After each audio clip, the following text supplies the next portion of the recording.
E agora eu te conto que a Volt Robotics fez uma retrospectiva do curtailment em 2025. Aqueles cortes na geração de energia elétrica apontando os dias mais críticos do ano e trazendo uma projeção aí dos impactos durante as festas nessa reta final de 2025.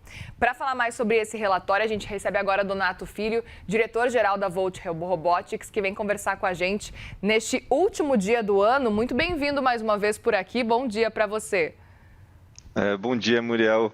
Bom dia a todos aqui que nos assistem. É realmente o último dia do ano, né? A gente vendo, está todo mundo em festa já, né? Vamos falar um pouquinho dos cortes de geração, né? Exatamente. É interessante falar que, apesar desse cenário todo, a gente está vendo que 2025 marcou um ponto muito crítico quando a gente fala sobre esses cortes de geração, né? Quero muito ouvir a sua percepção e o que vocês conseguiram encontrar na pesquisa, Donato. Ótimo. Olha, em 2025, a gente teve, durante 3 meses consecutivos, recordes de cortes de geração. Se a gente pegar agosto, setembro e outubro, né, os volumes de cortes foram crescendo cada vez mais. O que é isso? São as usinas, principalmente as solares e as eólicas, sendo proibidas de gerar. Na média, no ano, a gente deixou de gerar 20% do que poderia com as usinas eólicas e solares.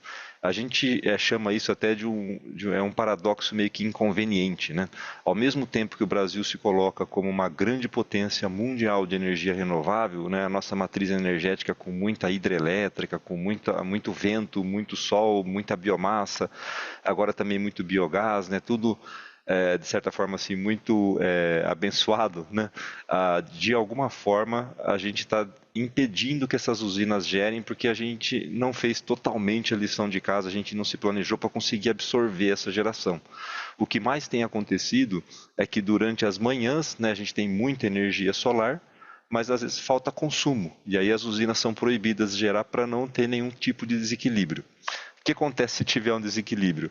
O setor elétrico, a geração de energia funciona. Imagine que você está tomando água de uma torneira, né? Se você pega um copo de água da torneira, essa água teve que ser produzida de algum lugar e colocada naquele sistema, passado pelos canos para chegar no teu copo, né? O setor elétrico também é assim. Tudo que a gente consome de energia, em cada instante, a geração de energia é igualzinha ao consumo. Se o consumo aumenta, a geração tem que aumentar. Se o consumo diminui, a geração tem que diminuir. E durante as manhãs, a geração aumenta muito de uma forma que não é tão controlável, né? Começou a ter sol, as usinas solares vão gerar bastante.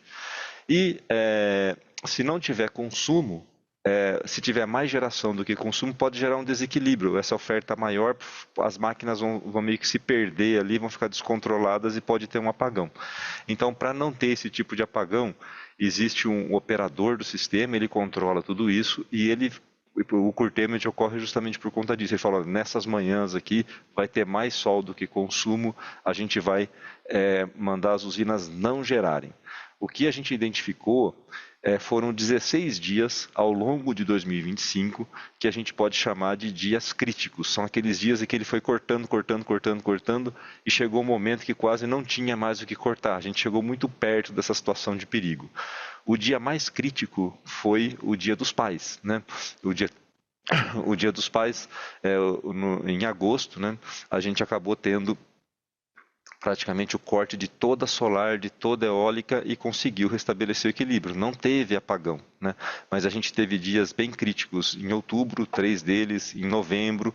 E agora em dezembro foi criado todo um esquema emergencial de operação para que nesse período do fim do ano o consumo cai muito, né? Você acabou de mostrar, está todo mundo querendo passar o Réveillon, né? Então as fábricas estão fechadas, os comércios vão ficar fechados, o consumo de energia cai muito.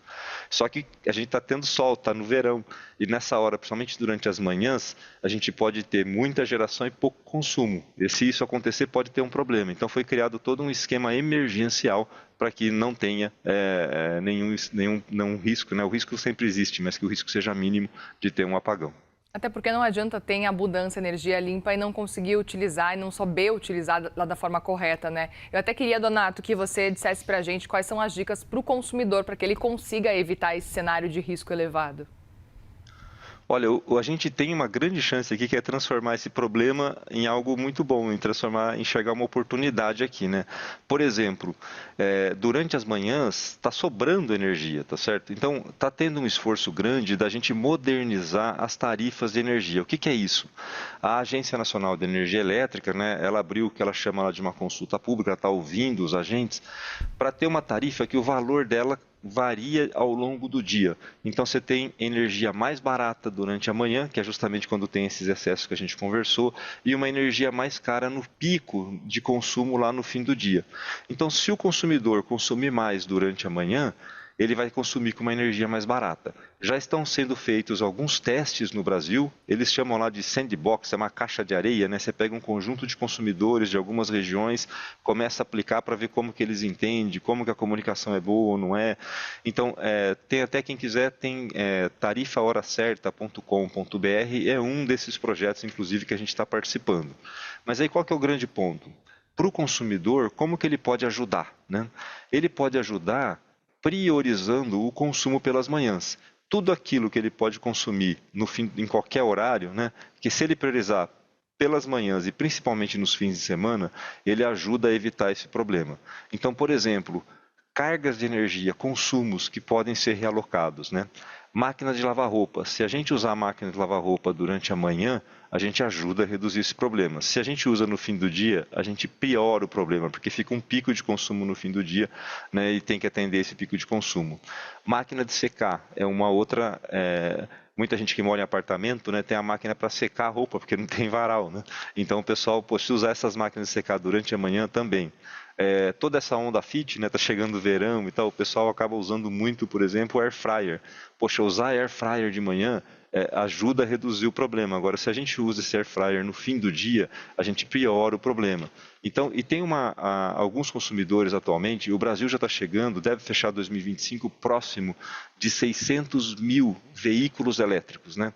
Se a pessoa chega em casa no fim do dia e liga para carregar o veículo, ela piora o problema. Mas se ela carrega esse veículo durante a manhã, ela está usando uma energia que seria jogada fora, né? Então, ela está ajudando a aumentar o consumo durante a manhã, aumentando o consumo durante a manhã, vai ter menos corte. Então, basicamente, tudo que a gente pode fazer é priorizar os consumos, o consumo de energia durante as manhãs, todos os equipamentos, que tanto faz ligar uma hora ou outra, máquina de lavar roupa é outro, bomba de piscina é outro, a bomba até dos prédios é outro, né? Tudo que a gente puder priorizar o uso pela manhã, a gente aumenta o consumo, evita esse desequilíbrio, reduz o corte. Muito bem, dicas super importantes, ainda mais nesse fim de ano. Donato Filho, diretor-geral da Volt Robotics, obrigada mais uma vez pela conversa, pela parceria também ao longo desse 2025 e um feliz ano novo para vocês por aí. Muito obrigado, Muriel. A gente agradece muito aqui a oportunidade de estar com vocês mais uma vez. Um ótimo 2026 aí de muitas realizações, muito sucesso. Para nós, obrigada.